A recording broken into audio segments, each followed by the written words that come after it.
There is a small town in northern Colorado called Cold Creek. The place is quiet now, but inside its old public library, buried in a dusty metal cabinet labeled Unresolved Incidents, 1900 to 1980, lies a file with no author, no signature, and half the pages missing. Only one title was written on the cover: The Black Window Woman. This story comes from that file. In 1962, Margaret Hale, a 34-year-old single mother, moved into a Victorian home on the edge of town with her 7-year-old son, Noah. The house had one strange feature: a large window on the second floor that the townspeople called the Black Window.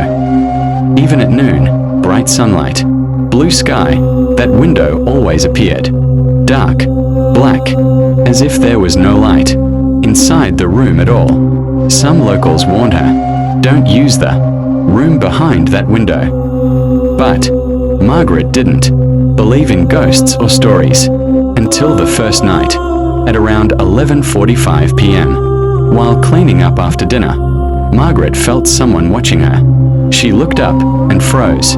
There was a silhouette of a woman standing behind the black window. Long hair, thin shoulders, head slightly leaned forward as if staring at Margaret. The moment Margaret blinked, the figure vanished. She ran upstairs, opened the room, empty.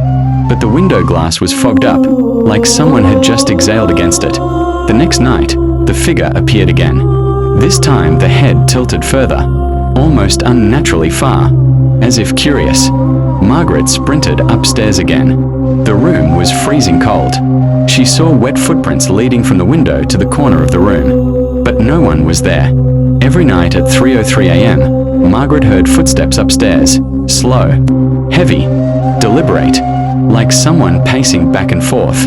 But whenever she checked, nobody was there. One night, out of desperation, she asked Noah, "Do you walk around at night, sweetheart?" Noah looked frightened.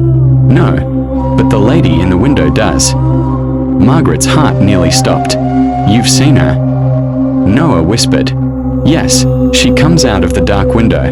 Her face is wrong. She has no face." While searching an old trunk left by the previous owners, Margaret found a dusty black and white photograph from 1912. A family, mother, father, and a little girl. But the mother's face had been violently scratched out, as if someone carved it away with a knife. On the back was written, "Never open the black window. She wakes when seen." Margaret took the photo to the town library. The old librarian turned pale as soon as he saw it. His voice shook. "That's Evelyn Ward. They said she lost her daughter in this house, and when she couldn't find her, she took her own life. People claimed her spirit stayed in the window because she believed her child would come back."